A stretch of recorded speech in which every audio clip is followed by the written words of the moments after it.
off the strength of that. But That's right. going off that, let's go straight into it. We do have 12 awards. It's not going. There's plenty of stuff to go through, so we better get started fairly soon. But our first category for tonight is the best community-driven content of 2016. 4 contenders for each nomination. We should say that there are 4 contenders, and they are the top 4, pieces of content, tournaments, or individuals that were nominated for that category. Yep. We will list the top 4, and then the number 1 will win the award, and we'll have a quick chat with them, have them give a little bit of a speech and ask a few questions, and then we will do that same thing for all 12. That's right. So the first contender for the community-driven content is... Of course. The Pinch. Of course, myself and Nolsky, the regular hosts of The Pinch, a panel show which discusses the weekly events that happen around OCE, hopefully on a world stage so everybody can see what is happening in OCE, but as well the people around the community can have a central hub to understand what is going on, and that runs every single Thursday. Yep. It also serves as as an arm to reach out to people in the chat who have a lot of questions and answers. Question that need answers about the community, not just within the OCE, but internationally as well. Yeah, exactly. We do get a lot of questions going on. And second nominee for this, the second contender, I should say. There were many nominees. The second contender is the RLO Weekly Report, a newsletter which is on a similar vein over all the recent events in OCE, upcoming events run by Rocket League Oceania itself, and in particular the star writer who started the entire thing, Unbound, who has done an excellent job. There's a lot of work that goes into those 7 pages of essentially a newsletter every single week. Well, now it's 7 pages. It didn't used to be. It originally came to us as a 33-page novel. So there's a lot to be talked about that he whittles down to a readable length, I suppose.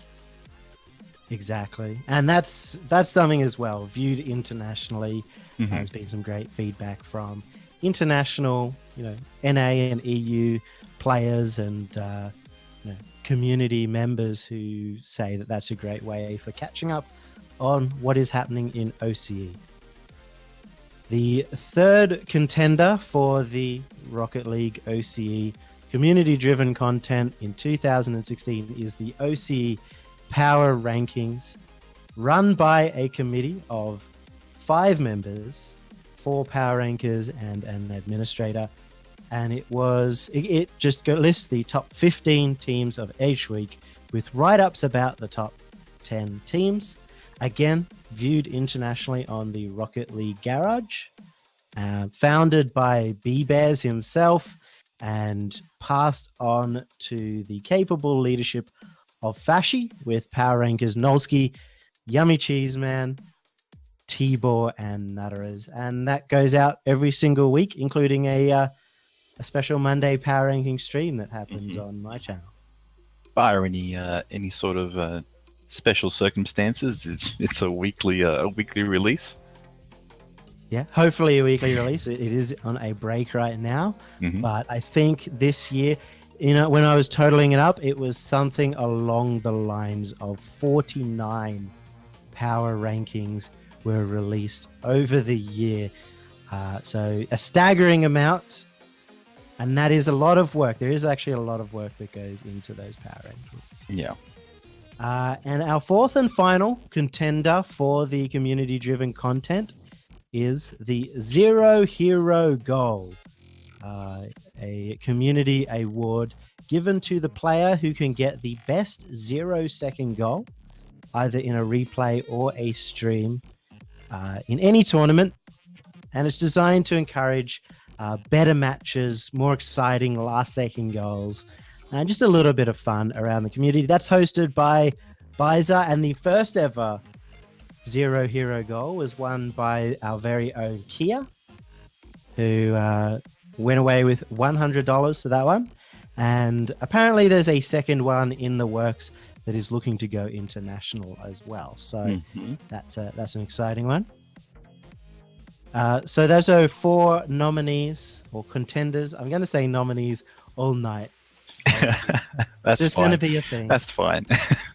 But there can be only winner. There was one that won by a very significant margin, at least double what number 2 was.